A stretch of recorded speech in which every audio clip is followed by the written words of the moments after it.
Excited to be here with you guys. We're going to transition this part over and go ahead and get started. We're right at 5:30. But good evening, everybody. So if you haven't scanned this link here for the Google form, please do so. It's also on the agenda. So let me hop over to our agenda and we should be set. I hope that everybody is staying healthy and doing well. We miss being able to see you all in person, but welcome to our last GPSG meeting. So here we go. The meeting room will come to order. We're now holding our last GPSG meeting for the 53rd session at 5:31 on April 21st. If you haven't completed that Google form for attendance, please go ahead and do so. And with that, we'll get started with the reading of the previous minutes. Connor?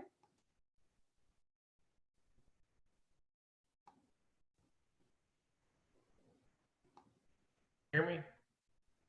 Yes, we can hear you. I was afraid for a second. My work changed our permissions today, and we no longer are allowed to use Zoom on our work computer. So this is my first time doing it on my other one. Oh, geez.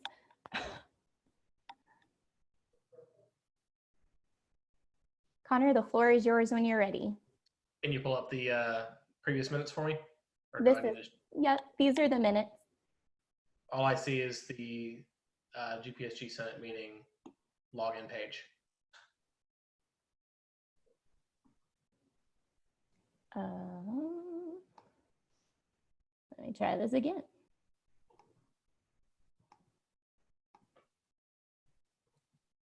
that better? There we go. Okay, sorry about that. Okay, Connor, the floor is yours. All right. So previous meeting, so we had some administrative comments regarding grad Aggies, continuing with professional development sessions via Zoom. You can visit the calendar linked in the previous one if you have any questions on those. Some updates from our student body president. Moving into executive committees, our 2020 grad grant director application opened up and is due May 4th, 2020 at 12 p.m. Moving forward. Yeah, there we go. So there's a feedback form regarding online learning at Texas A&M University, information about our GPSG awards being due April 10th, Aggie Core Value Awards, etc. Some soliciting evaluators on that. GPSG committee chairs positions were opened and the application was due Friday, April 19th by 5 p.m. So you can keep going down. So old business, Uthej was elected previously as our student body president. Moving into new business, GPSG resolution 53.05 was introduced for decarbonization and fossil fuel divestment. Texas A&M University, you can see those notes as far as comments in the previous minutes. Moving forward. The Constitution and bylaws draft was brought up. It was in an open comment period until Tuesday, April 14th. And then we will vote to disapprove or approve today. And then for the GPSG officer candidate elections, votes were conducted for the executive vice president of University Affairs, vice president of information, vice president of finance position, and then all four of those candidates were elected. And then that should be it as far as new information, and the coronavirus update information is linked below as it has been in our previous meetings. Okay, very good.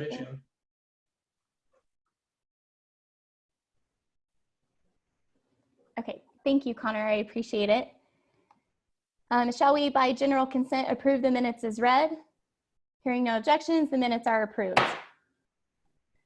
We'll now continue into our special orders and educational presentation for this evening.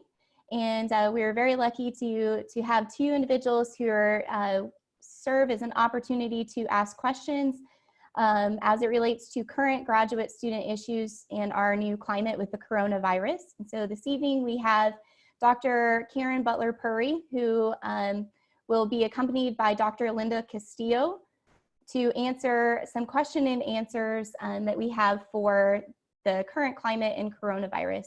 And so Dr. Butler-Purry and Dr. Castillo, I'm going to stop sharing my screen in case you have anything that you would like to share.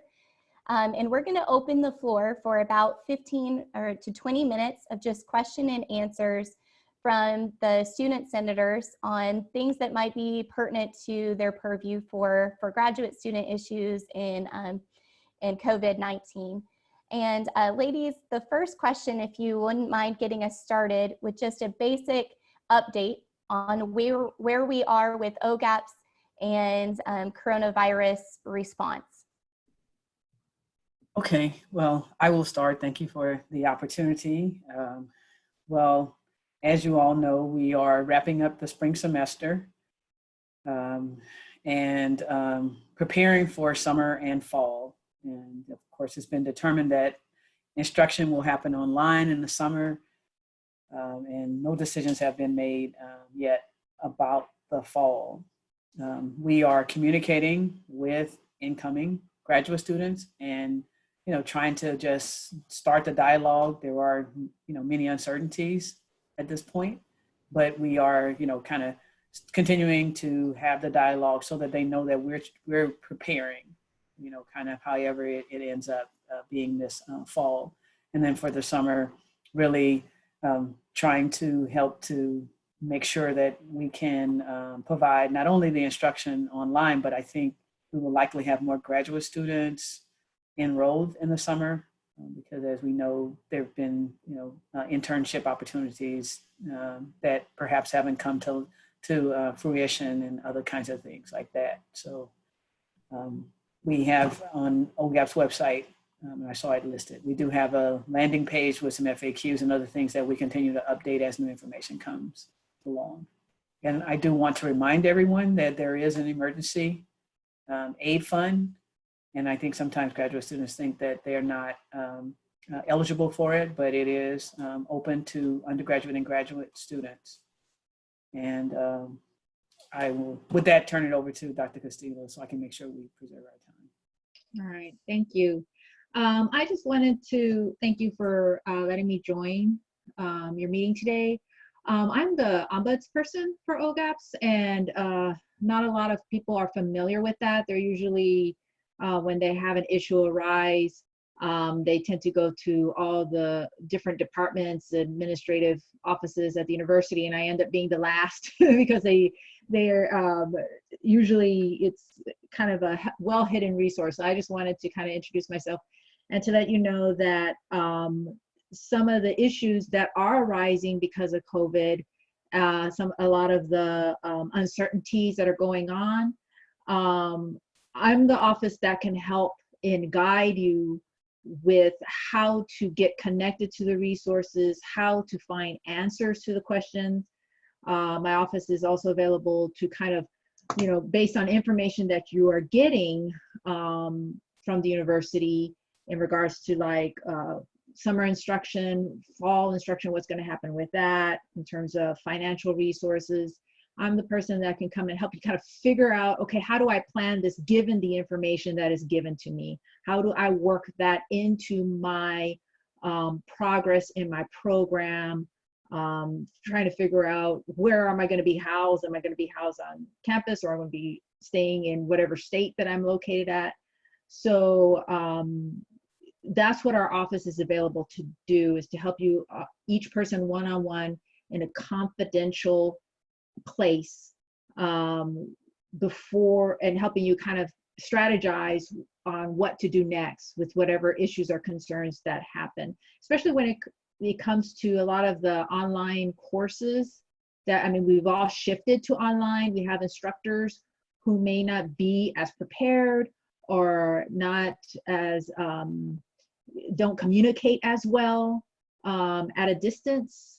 And so when that kind of conflict comes into play, you're trying to get a hold of your advisor or get a hold of an instructor, and you see that they're maybe not available or not emailing you back, or whatever problems that are occurring at that point, that's where the Ombuds office can come into play in regards to providing a resource to assist you in kind of thinking through what kind of different options that you have when you're having problems with an advisor or having problems with an online instructor. Absolutely. Thank you, ladies, so much for being here with us this evening. We would like to open the floor for senators to ask questions. So at this point, we'll solicit some questions from the floor. Senators?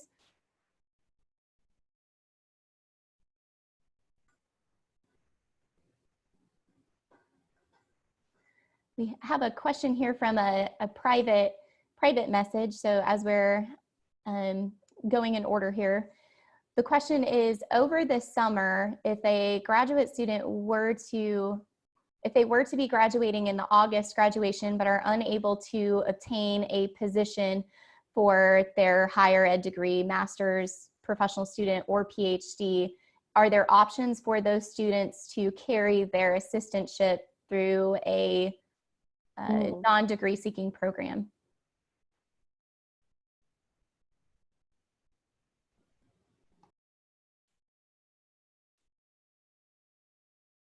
I think you might be on mute, Dr. Butler-Purry. Sorry about that. Yeah, thank you. Sorry. So yes, I think the answer, depends. So one, there are, if you're an international student, then there are some different U.S. guidelines in relation to whether or not you're able to be employed after you complete your degree requirements. And so that would supersede any other laws or guidelines. In terms of, let's say, that is not an issue, then it would depend upon the funder as to whether or not, they would have the resources. And then secondly, to go non-degree seeking, that is actually though a status. And so if you complete your degree, you actually have to kind of get admitted into non-degree seeking status. It does, you couldn't just continue as a student in that status if you had completed your degree. So what I would suggest is, sorry, thought somebody said something. What I would suggest is that you need to probably talk to your program to really explore what would be the options, so that maybe some of the choices that you might make this summer, you might want to be strategic in what you're doing there to perhaps, provide for an opportunity that you might need to have happen in the fall, if that's the case, because it's kind of dependent upon your different circumstances. It probably didn't help, but there isn't one answer to it. That's great. Thank you. And so as Dr. Castillo mentioned, I think she could be a good person to make an appointment with, to help sort of think through some of the options. Exactly. This is exactly the kind of complications that I see in my office in regards to kind of managing a certain situation, what are my options, and then planning through all of that. And also providing the career guidance needed at the same time as you're trying to support yourself in the current time. Beautiful. We did get a question for some May graduates and what might be some of the options, and we have some FAQs on our website that might allow a student to sort of also look at, some possible options there. Great. Thank you. And that FAQ page is also linked to this agenda too. So senators, if you're needing to access that, it's in the agenda. Mingray, we see that you raised your hand first. Hi, can you guys hear me? All right. So the University of Arizona has cut employee pay and also grad student stipends. And I was wondering if that might be something that's going to happen here at A&M as well, in terms of graduate student stipends. Right, yes. So at this point, there have been no discussions at the university about, cutting pay. I will say that certainly we are having, discussions about how we are going to deal with what likely might be, a real tightening of the budget, and potentially even, some overall budget cuts. But that has not brought any conversations about, cutting pay. And definitely we haven't even at all brought graduate students into that. And so I think, as you know, we have been working hard to provide what we would consider to be, competitive salaries for graduate students. And, this fall, we actually start our new mandate, which, adds the payment of university and college fees, for PhD graduate assistants. And we have not and don't intend to, kind of, I guess, delay the start of that until we're really preparing, actually even right now, preparing to be able to, do what we need to do to grandfather those students who started before this fall. And so definitely that's not a conversation we've been having. Thank you. Haley Burke, we see that you have your hand raised. Do you have the floor? Thanks. First of all, apologies. I was unmuted before and interrupted Dr. Butler-Purry. Sorry for my bad Zoom etiquette. That's okay. But I did have a question concerning the length of time students will be funded. I know that tenure clocks have been given an extension, and I'm wondering if the same courtesy will be applied to graduate students, especially for those of us who maybe don't have access to archives or libraries that are essential for our research, or to those of us who maybe need to have access to labs to do our research. I'm wondering if we'll be able to get a funding extension or something along those lines. So we definitely are aware that some students' research, have been impacted, and that will possibly impact their time to degree. We are not intending to sort of just do an across-the-board extension, because I think what we want to do is we still really want to work to, have students graduate in a timely fashion. And so what we are, having conversations about is, one, having, faculty and the students talk about the requirements for the degree, and then discuss, are there ways that a student can still make progress, with some slight modification to, their project or something like that. But we will, and we expect that we will have to extend, or provide, funding for students who will, definitely have to stay here a little longer just because of that. But we don't want to do it across the board, because really we think it's in the best interest of the student, to try as best as possible to, continue to reduce, stay within the adequate time to degree. So if we said everybody has a year, then everybody, likely might take another year. But what if there was a way that the student and the faculty could talk about some other things that still allow the student to gain the competencies and the experiences that they should, and then, move on into the workforce, in another year or something like that. So, but we definitely know that there will be some students who may need, to receive tuition payments for longer than their 5 years or something like that. And we are, going to put things that are in place to be able to, help address that. Mm-hmm. Okay, thank you. This is another example of where a potential conflict can arise, because all of this is depending on from individual to individual.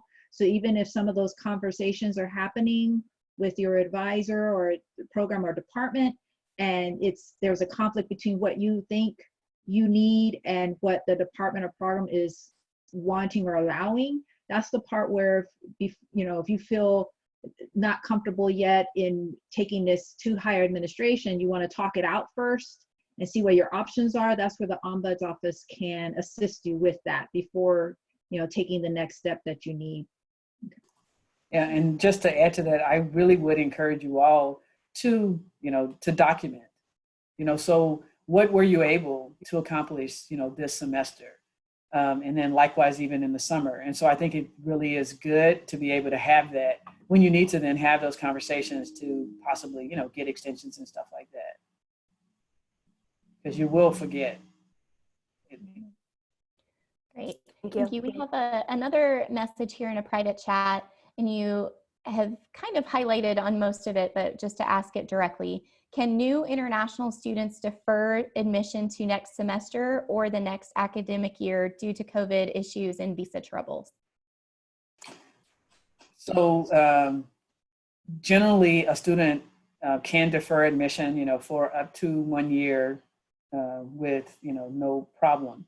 I think the real part is if that student was receiving funding, can they do that? And if that student was going to receive funding, then they need to reach out, to the source of their funding and talk about, are they able to honor that commitment?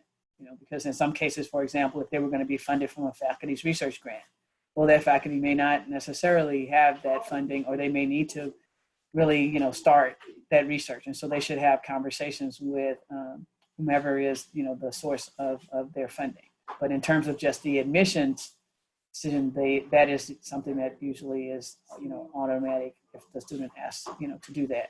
But I will say that in our communications that we are having, we are really encouraging students to not just assume that they need to defer, and trying to let them see the different options that might be available to them, and then also encouraging them to reach out to their program. We have one more question here before we move to final comments. But the student asked, what questions should we be asking right now in terms of how to move forward?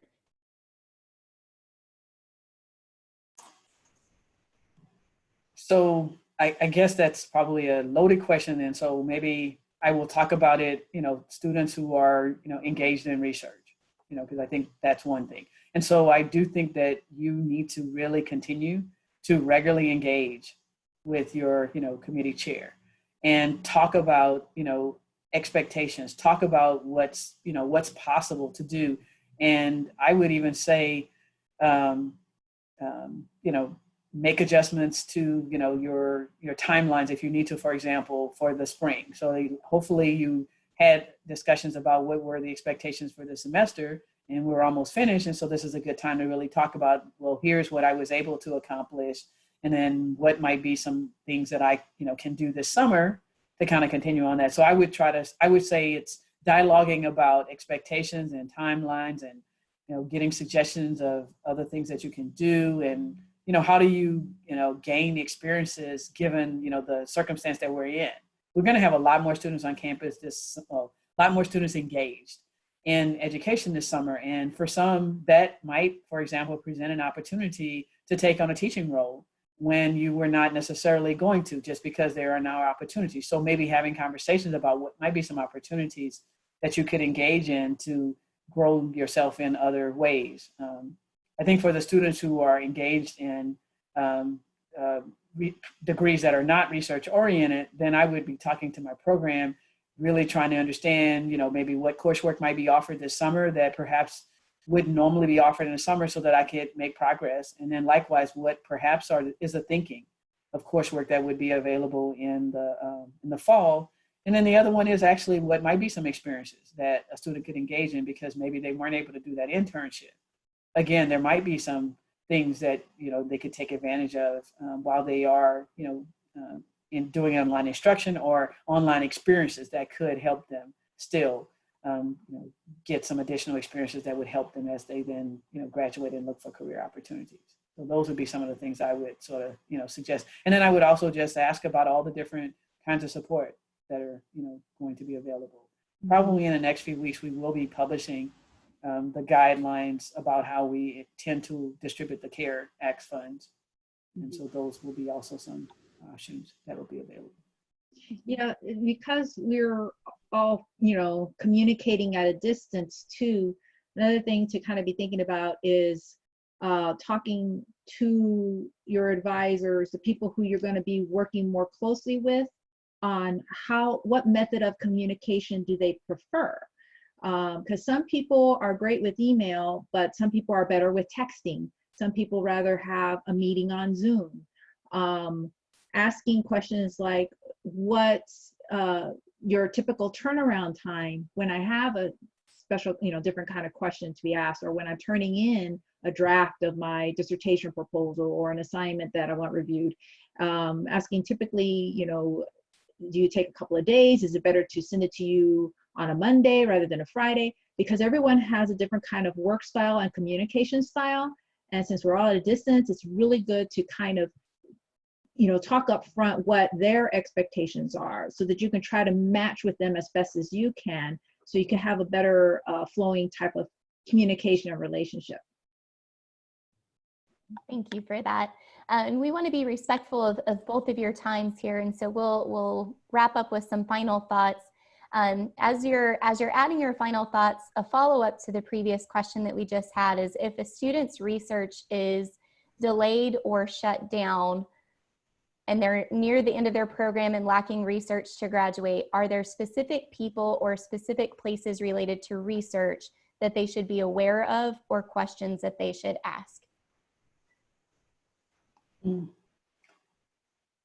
So if the student was at the end and their research has been shut down, I would say that they should discuss with their, committee chair. I would say use their committee, because a lot of times students don't do that. And then the faculty member who serves as either the graduate program director or the graduate coordinator, they call them different things in different departments, also reaching out to that individual to, discuss the circumstances and also sort of ask, for suggestions, because sometimes that individual has a bigger picture of the landscape of a department than perhaps even, sometimes a faculty member, depending upon the stage that they are in their career. So that would be some of my answers to that. Since I'm wrapping up, there was one more thing I forgot to mention that I did want to mention. It was that we are also having conversations about May commencement. And so, as you know, the announcement was that May commencement would be postponed. And we kind of want to get some input from the May doctoral graduates, and then probably in a few weeks from the August doctoral graduates, to get their input on what might be, some ways that they think we should commemorate, their commencements, since we won't be having a May doctoral commencement. And we're not really sure, about August. And so we will be sending out a survey. And so if you are able to pass the word along, we really would like to get as much, feedback as possible as we try to make decisions and, come up with something that the students would value and appreciate. So the last thing I would just say is, we know it's very stressful, and I would say that faculty, staff are really looking to, support you through this. And so I really encourage you to take advantage of all the resources that are available. Don't be out there alone and suffering in silence. And with that, I'll end. Hey, Dr. Castillo, do you have any final thoughts that you would like to share? Yeah, just kind of going off of what Dr. Butler-Perry is saying is it's easy to get caught in isolation because we are in isolation. We're being forced to stay at home, but there's a lot of resources and support out there in the university. Everyone wants you to be successful and is working towards that. It's a matter of being okay and going ahead and seeking assistance, whether it's, talking to OGAPs, talking to your advisors, or if you're feeling uncomfortable and want something more confidential, reaching out to our ombuds office. We're here to kind of help facilitate that. And I can't think of anyone that I've been working with lately who hasn't gone above and beyond to try to make sure that we're here to support our students. Absolutely. Well, Dr. Butler-Perry and Dr. Castillo, thank you so much for your time and for joining us this evening on an evening time. We know that your schedules are very busy, so we appreciate your time and your service to Texas A&M, and we hope that you're healthy and well. Thank you. Thank you very much. All the same. Bye-bye. Okay, very good. We'll continue on with the agenda and moving into the reports of officers, advisors, and administrators. Dr. Schweller, with administrative comments, asked us to announce that OGAPS continues to compile and update COVID-19 information and resources for graduate students. There are some helpful links provided below. And if our questions weren't answered by Dr. Butler-Perry or Dr. Castillo, these might be good resources for us to reach out to. So please, if you have a question or concern, email that link there. Dr. Schweller, we know that you're also on the call, and we just want to thank you for your service to GPSG as we're wrapping up our semester. So thank you so much for being with us every other meeting.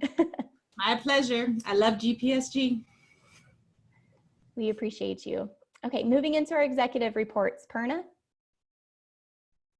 Okay, if you guys, there's in the handouts folder of today's meeting, you'll find a list of questions that students had presented us with.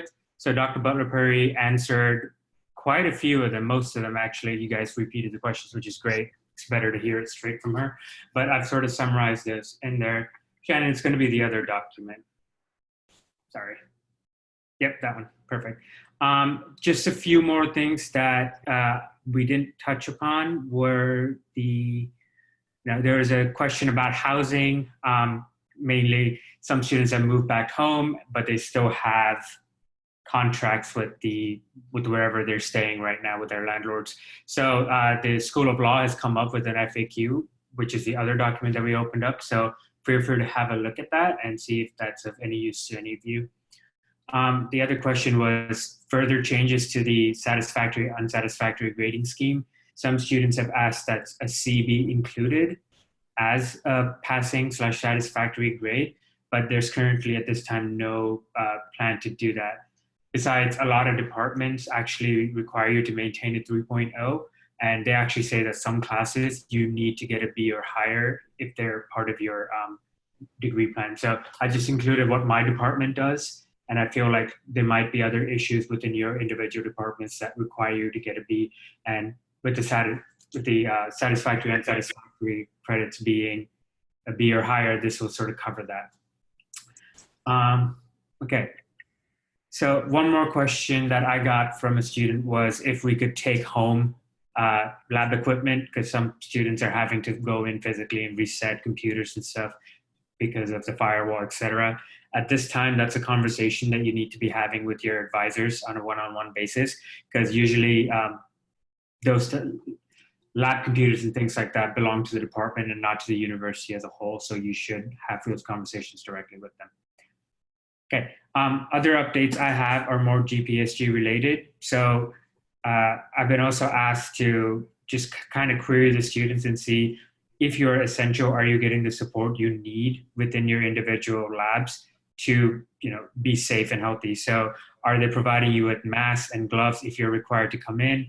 Are they providing you with stuff like disinfectants, sprays, etc., to ensure that you're in a safe working environment? So, or are you guys maintaining social distancing? Like, are there things in place to ensure that you guys are 6 feet apart at any given moment? So things like this, if you're facing any issues with that, please talk to me or send me an email and we can sort of direct you to the right people to help get that resolved. And my last comments are about transitions, basically. So all the officers, this year's officers, are meeting with your next year officer team to ensure that they are sort of caught up with where we are regarding certain issues and things like that. I'm meeting with Utej almost on a 3 or 4 times a week in different meetings, and on Friday to just kind of debrief and really talking about, things that are happening and, where to take problems, etc. So we're not just leaving next year's officers out to dry. We are helping and ensuring that they are, have what they need to be successful. And finally, one last note, thank you all for your service this year. Everything that you guys do is really helpful for the students. So, when you guys pass a resolution, et cetera, and I take it to an administrator, a lot of the time those get taken very seriously because they have the backing of your vote. So please continue to be engaged with GPSG in the future and encourage people from your departments to participate in here because it really does make a difference. With that, I'm done with my updates. Thank you, Purna. Dr. Schweller also had sent me a note while you were speaking about the OGAPS will also be adding a page to COVID-19 resources about housing resources and frequently asked questions for existing and incoming students that should be up by the end of the week. So if you have additional questions that come up as a result of this meeting, feel free to follow the FAQ page on the OGAPS website. Thank you for that, Dr. Schweller. Our executive committees, the 2020 Grad Camp Director application will be due May 4th at noon. We highly encourage, if you're interested in supporting and serving graduate and professional students, one excellent way to do that is by catching them at the early standpoint. So if you're able to and are interested in serving in that capacity, you have until the 4th of May. Moving forward with legislative reports, Connor. Okay, guys. So just real quick on this. So Ron and he's going to be your new Vice President of Information starting for this new year. So we kind of got together, and as part of what Parna said with our transitions, this is one thing we kind of worked on as far as doing this Google form. If you could, just please fill it out. It's really quick and easy to review kind of over what we did this year a little bit as far as like your opinions, It's completely anonymous. Please just, we are looking for that information to help improve the GPSG for the coming year. The only thing I ask is when you do it at the top, it does ask your department. Please fill that out and please do not abbreviate it. I know a lot of our forms ask you to not abbreviate it, but we're still getting like, quite a few that are abbreviating it, and I don't know all the department abbreviations. But it should be real quick and easy. It shouldn't take you more than 5 or 10 minutes to do it. So I know I would really appreciate it as kind of my going out, and I know Rohan really appreciated us coming in just to help improve GPSG in the future. So that's it for me. Great. Thank you, Connor. Thank you, Rohan. Moving into reports of committee chairs, Mingray. Hi. So I'm just going to be announcing the 2020 Guzman Award. This one goes to a truly exceptional graduate student who shows dedication and care for the community at large.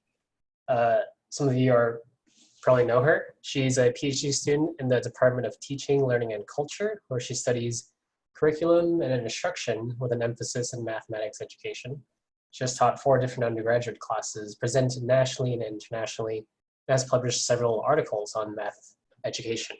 She served as an editor of the Coaching and Mentoring Handbook for school leaders and wrote chapters for Coaching and Mentoring, a handbook for leadership success. She has served for the TLAC, the Department of Teaching, Learning, and Culture Graduate Student Association as Secretary and President. She's a member of the Student Organization Funding Assistance Board, CFAB, and was able to secure funding for a Student Research Week. She was an invited speaker at the annual Lecturer Conference and was on a panel of other university collegiate female leaders, also serving as a mentor to undergraduate students by leading a research team and also advising the sorority, Delta Gamma. There's also just so much more that I don't think I really need to get into. She was, so usually with these awards, we'd have like phase 1 and phase 2 reviewing, but she was overwhelmingly the top choice for everyone. So I'm very pleased to announce that the Guzman Award goes to our very own VP of Finance, Danielle. Thank you. I'm so excited.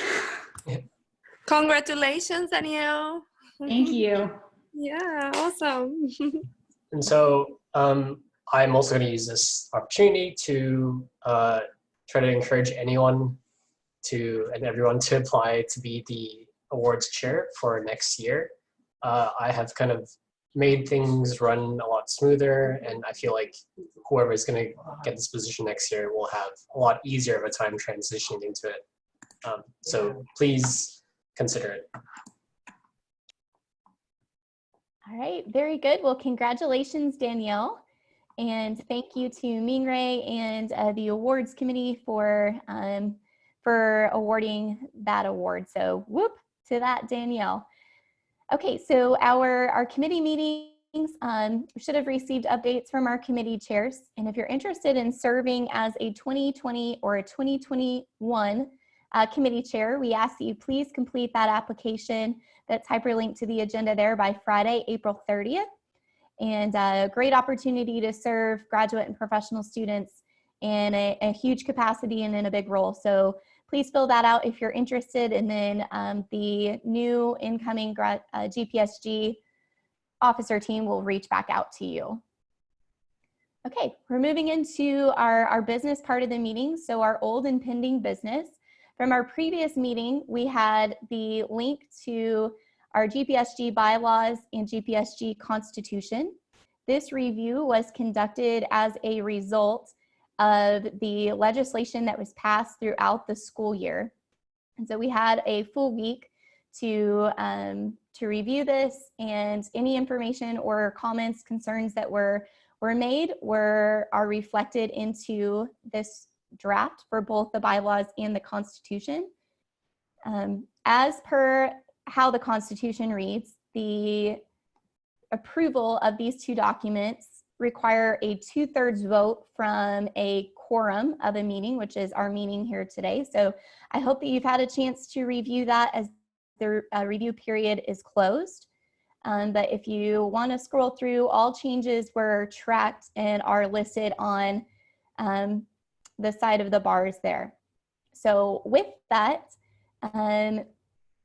as per, again, the GPSG Constitution, both approvals require a 2/3 vote of the Senate body to be approved. Due to our current Zoom and COVID scenario, we've created a Google form to elicit those votes to help us make sure that we have the 2/3 vote. So if you could, please click in there on that link right now and follow your department. And then if you approve or oppose the approval of the Constitution and the bylaws, and we're going to give a couple of minutes for you all to vote on the Constitution and bylaws.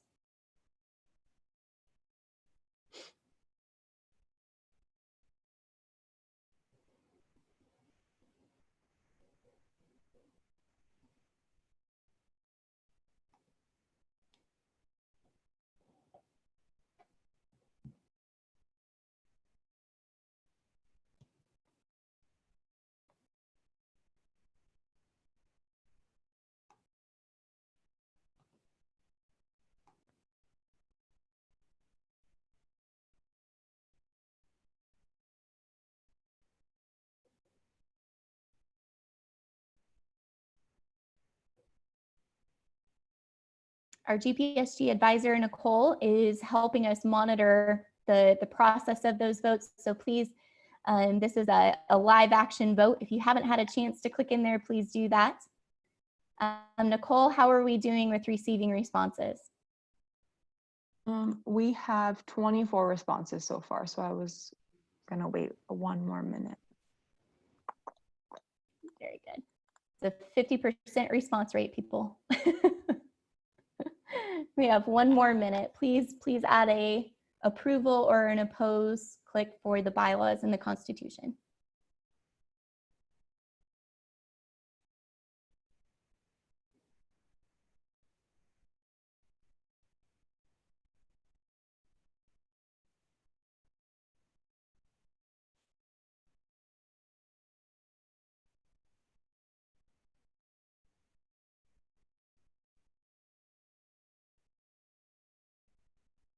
Okay, I think we are at a standstill. Let's see, one more. Yeah, is overwhelming majority for both, so we're good. Okay, thank you all very much. So with that, the majority, Nicole, whenever you say majority, do you mean 2/3 in both? Yes. Okay, so with that, we received a 2/3 vote for the GPSG bylaws and Constitution. As such, the two legislative documents are approved as presented. Moving into our new business, we have GPSG Resolution 5305, Decarbonization and Fossil Fuel Divestment at Texas A&M University. Derek and team, the floor is yours to introduce this resolution. Okay, thank you guys very much. So following the response we got at the last Senate meeting, we've put a lot of effort into adjusting the resolution to better reflect what we got. And so before I go ahead and read the text, I just want to emphasize a couple of key changes. First and foremost, we've took out most of the language regarding divestment. We've refocused the resolution to be more focused on simply A&M transitioning to meeting more, not 100%, but more of its energy demands via renewable resources. And the little bit that we do have about divestment, we've adjusted it so that it no longer sounds like an ultimatum. Rather, it just simply comes, we want it to come across as an encouragement for A&M to consider environmental concerns and ethical concerns into their asset management. And so we feel the text reflects this. So with that, I'll go ahead and read the text. So, whereas GPSG acknowledges and celebrates the steps taken so far by TAMU to reduce its global greenhouse gas emissions. However, recent trends in global emissions stray further from a track agreed upon in the Paris Agreement that limits warming to below 2 degrees Celsius. In fact, annual greenhouse gas emissions have increased between 2008 and 2018. Without a significant decline of gases by 2030, at at least 55% of current global greenhouse gases. The global mean surface temperature will increase to pass 1.5 degrees Celsius in the coming decades. The thermal state at which the loss of many ecosystems, people, and societies will be irreversible.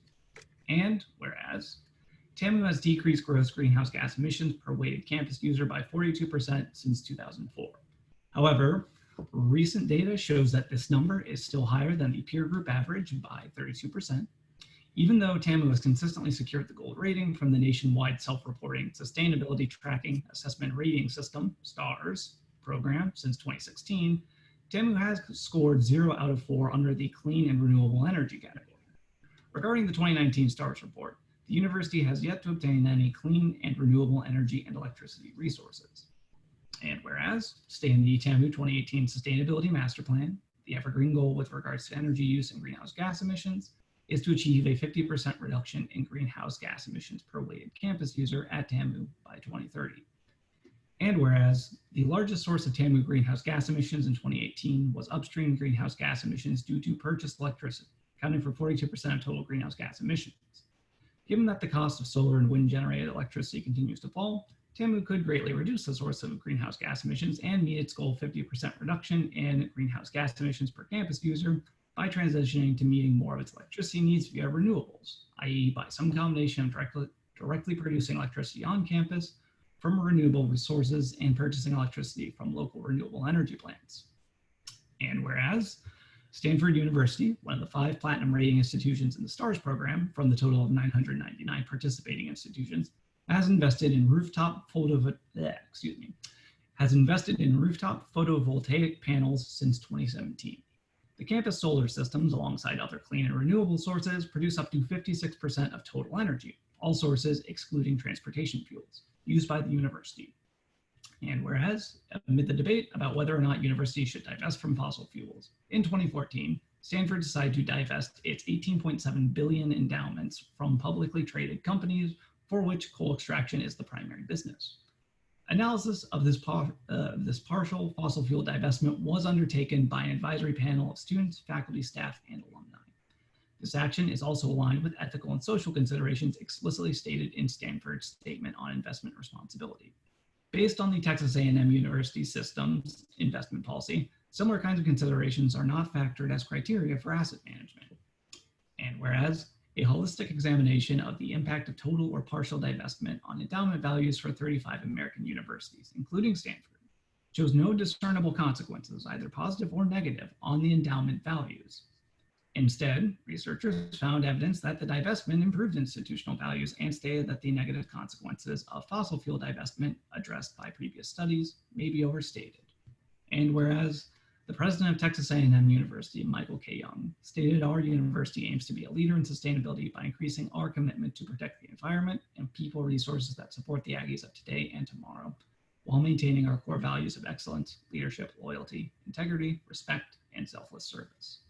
So let it be resolved that TAMU revises its 2018 Sustainability Master Plan such that the university aspires to achieve at least 50% of on-campus energy coming from renewable energy sources by 2025, and let it be resolved that TAMU considers joining 33 other universities in signing the United Nations Principles of Responsible Investment Initiative as soon as possible, and let it be resolved that TAMU expedites and expands the investment in clean and renewable energy electric sources within the next couple of years, thus following the lead of major universities such as Stanford, and let it be resolved that in keeping with the UN's Principles of Responsible Investment, we suggest that 1, TAMU amends its investment policy by incorporating environmental and social considerations into its investment analysis and decision-making process. And 2, TAMU establishes an advisory panel on investment responsibility to evaluate potential impacts of fossil fuel divestment on the university endowment values by 2021. And 3, that TAMU divests as much as possible from companies that fail to demonstrate appropriate regard for human and environmental welfare, for instance, coal and fossil fuel industries by 2030, and increases in investment on clean and renewable energy in its portfolio. And of course, finally 5, let a copy of this resolution be posted and delivered to the following people. Okay, thank you guys very much. Okay, thank you, Derek, for that. With that, we'll open the floor for discussion.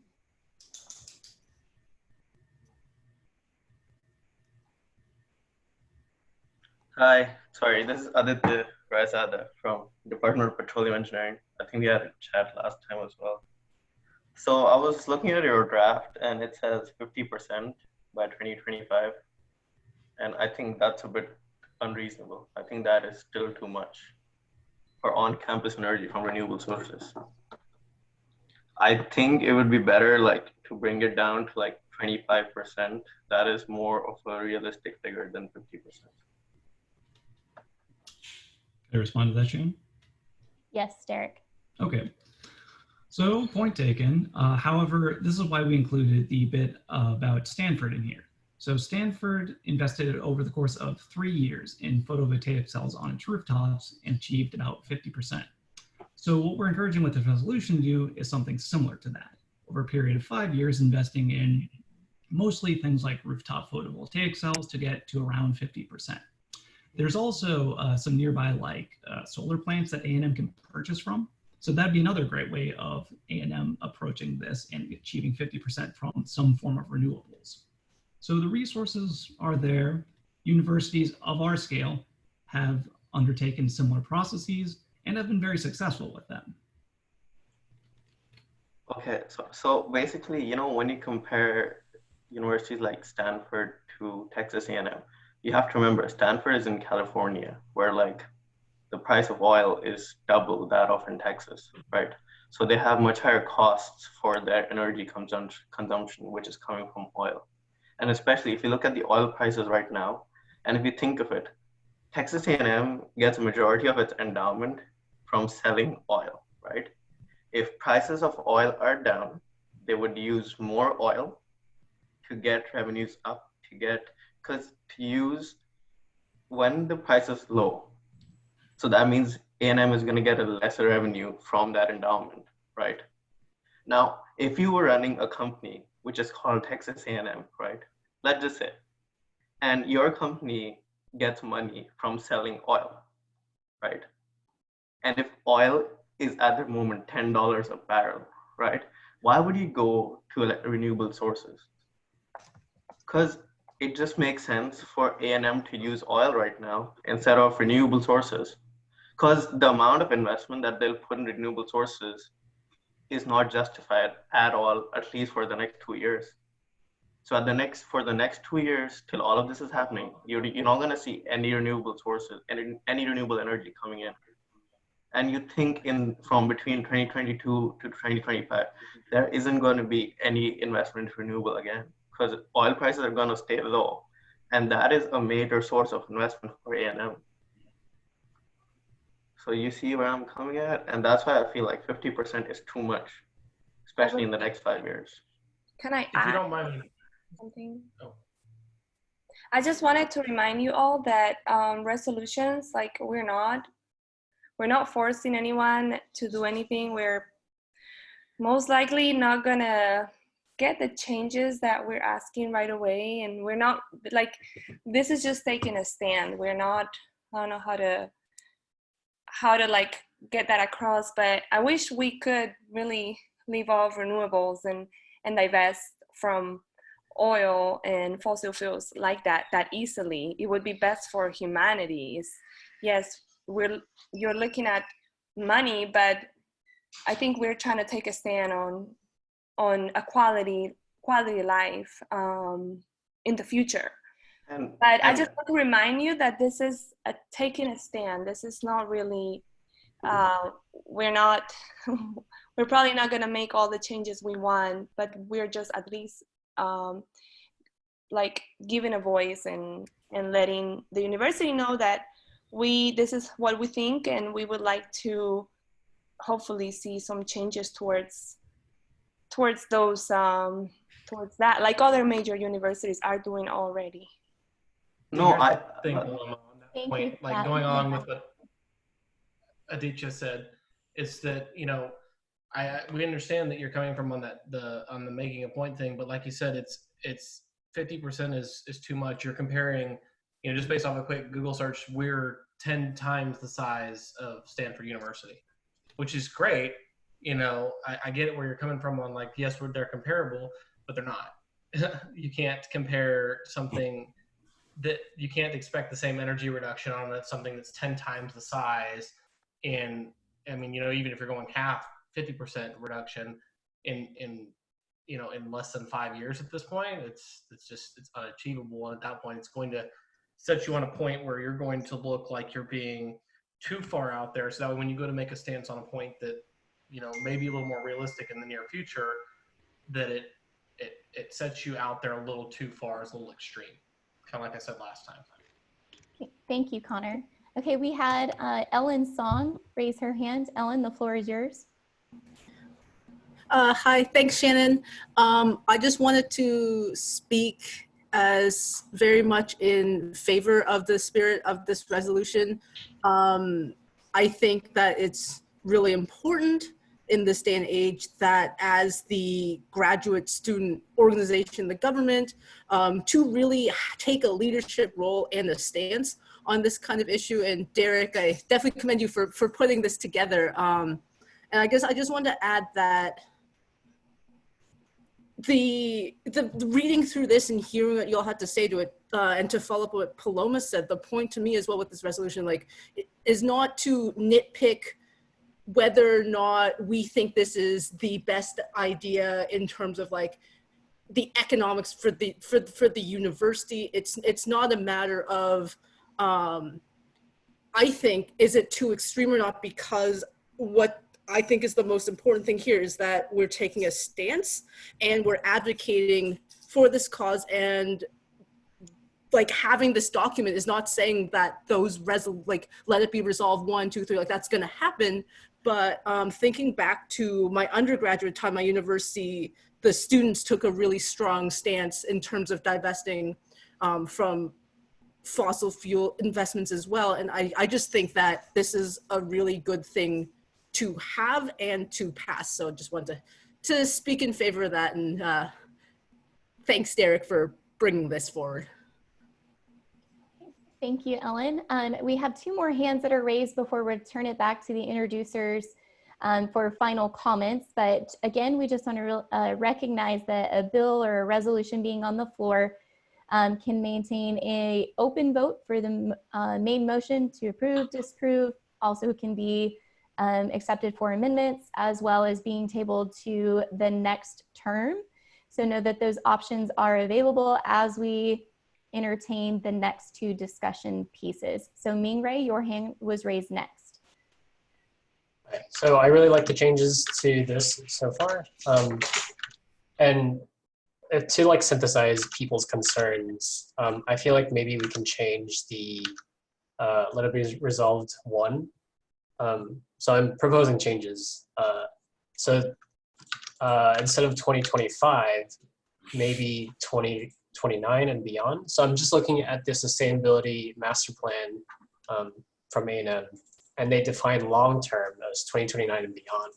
And the entire point of divesting and going to renewables is so that we are investing in the long term. Yes, short term, we will be losing out on money that we can get from selling oil, but in the long term, it's going to benefit us. And to kind of keep everything within the same timeline, I think we can change the 2025 to a later dates. That's my suggestion. Mingray, are you bringing that up as a suggestion, or are you making a motion to amend let it be resolved 1? Just a suggestion now, because I don't know what year to change it to specifically, and it's not clear within the master plan itself. I mean, it says 2029 and beyond. That could be 2030, 2050. So I'll let that, someone else can choose a specific timeline. Thank you for your point of discussion. Rana Krit, you have your hand raised next. The floor is yours. So hi everyone. So I'm Rana Krit, or Ronnie from Department of Oceanography, and I have an opportunity to chime into the resolution and make some amendment to the resolutions. So I would say most of the showcases that you've seen from Stanford, it's coming from me most of the part, and I would say that this resolution is trying to just ask the university to evaluate or have an advisory team who really thinking about the impact of the fossil fuel divestment. I understand from the comments about the economic impacts by doing this fossil fuel divestment, but maybe there are some perspectives that we don't really thinking about. And with the global trend of renewable energy coming in and the unsustainability of the natural resources and everything. I mean, I used to be in the industry before, and for me, I feel like relying on the fossil fuel energy, it's become more unstable. So just to have a group of people who really evaluate the impact of doing this for Texas A&M, it will be a better way instead of just like having a rough guess whether it's going to be good or bad. So that's why we addressed the resolution number 4, where we asked A&M to establish the team to really evaluate the impact of the divestment. So that's my comment. Thank you. Shannon, Thank you for your comment. Sorry, could I just add a point of information? Yes. So the university actually has a committee called the Sustainability Action Committee or something along those lines. The exact name is escaping me right now, but I sit on that committee, and this is the sort of things we do talk about.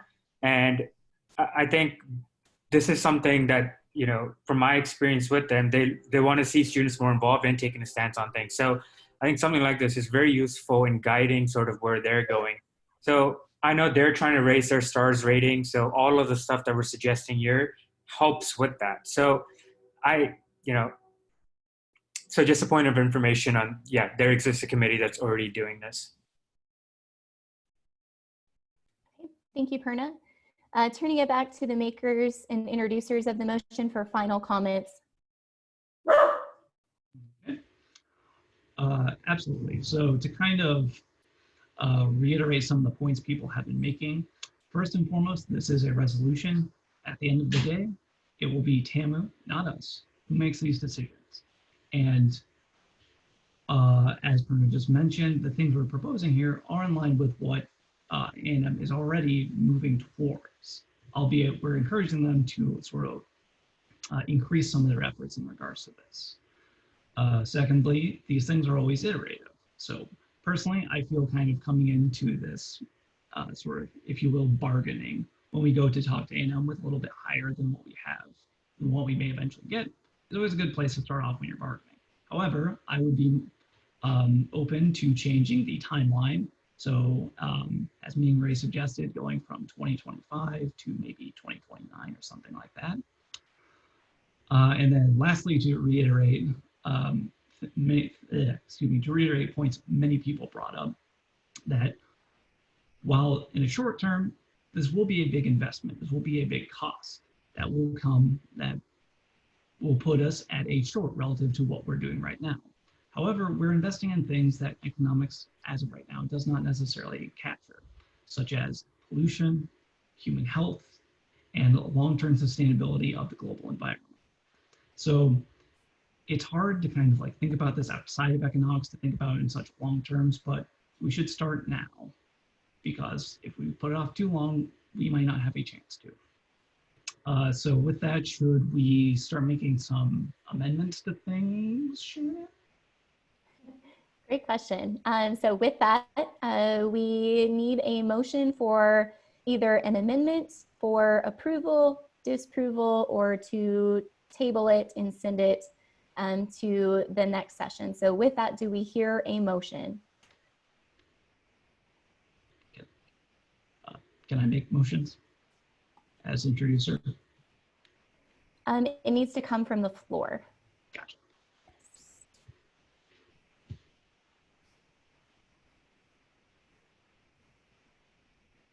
Can I make a motion to amend the let it be resolved 1, the date from 2025 to 2030? I'm choosing 2030 because that's the other year that's on the document, so it just streamlines things a little bit. Mingray, you say by June 2030? Did I hear that correctly? Oh, just 2030, not June. Oh, I'm sorry. Okay. Oh. Very good. Do we have a second? Alessandra Riboda, Hispanic Studies, second. Okay. So all of those in favor to the amendment to the main motion that includes striking 2025 and adding 2030, so that let it be resolved 1 reads, Texas A&M revises its 2018 Sustainability Master Plan such that the university aspires to achieve at least 50% of on-campus energy coming from renewable energy sources by 2030. All those in favor of the amendment to the main motion, again, we will have to vote on the main motion preceding this, but the amendment to the main motion, say aye. Before, Aye. Aye. Aye. Aye. All opposed, say nay. Nay. Ayes have it. The amendment to the main motion passes. We now have the resolution that reads, coming from renewable energy sources by 2030 and let it be resolved 1. Is there a motion on the floor for the main motion? Valentina Wen from the Communications Department, motion to vote for this resolution. Is there a second?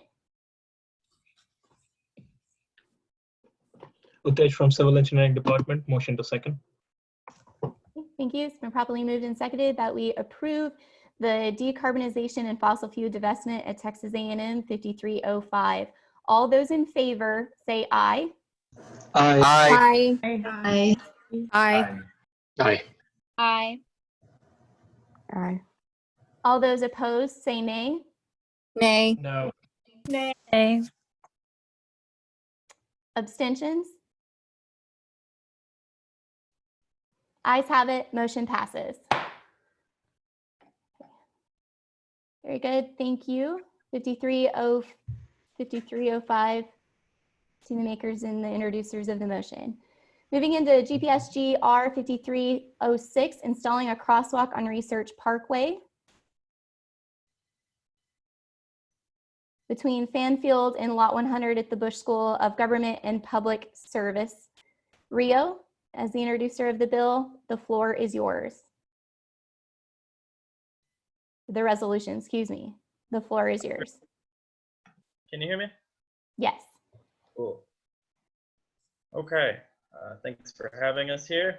I guess we have no choice. Okay, so this bill, or this resolution rather, installing a crosswalk on Research Parkway between Fanfield and Lot 111 at the Bush School of Government and Public Service.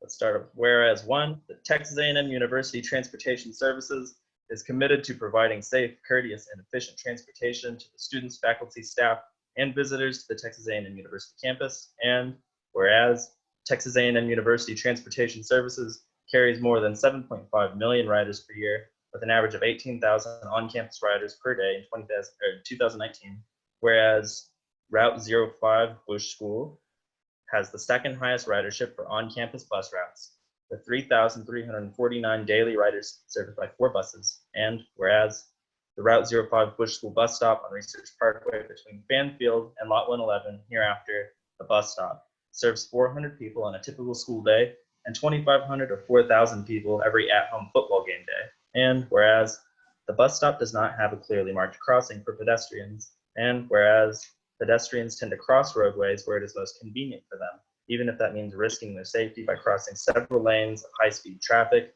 Passengers' visibility of oncoming traffic at the bus stop is blocked during unloading, exacerbating such risk.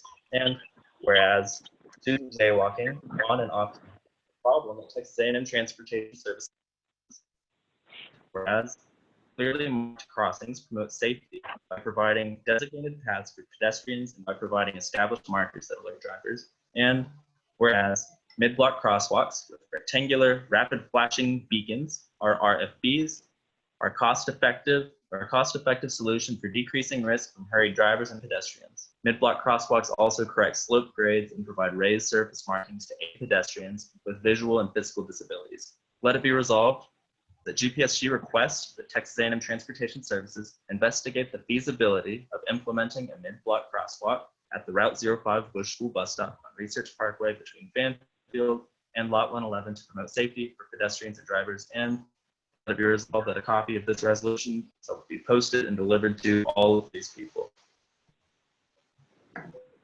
Thank you, Rio. With that, the floor is open for discussion.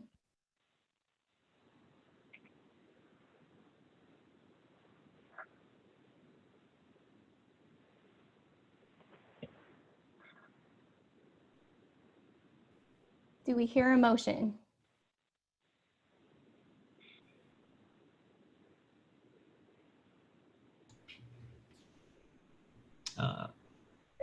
Derek Aronson, Physics and Astronomy. I move to vote on the bill. Okay, is there a second? Ruby Schaffler, motion a second. Okay, can you restate your name and department?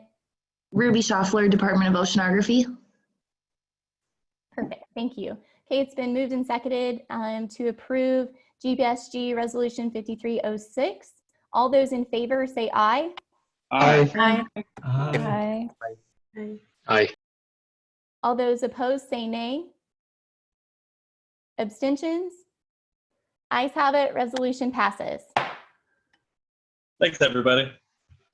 Thank you, Rio. GPSG Resolution 5307, support of the establishment of a graduate school within Texas A&M University. Jonathan and Alex, the floor is yours. Thank you, Shannon. Can everybody hear me? Yes.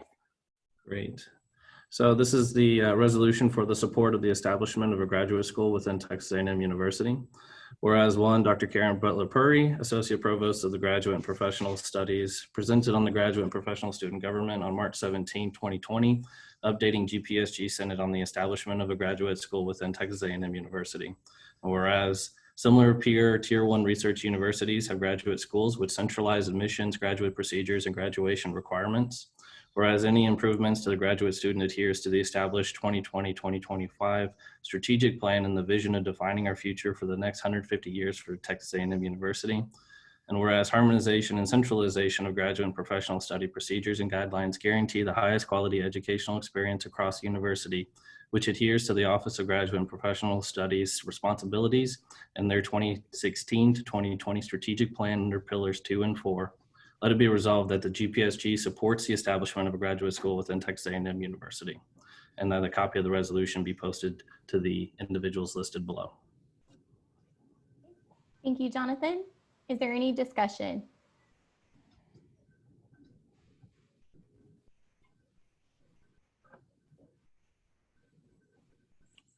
Do we hear a motion?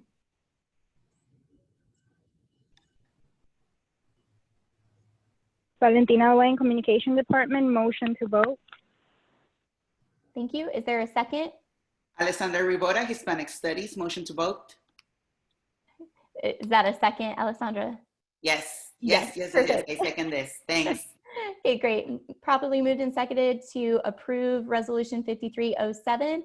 All those in favor say aye. Aye. Aye. Aye. Aye.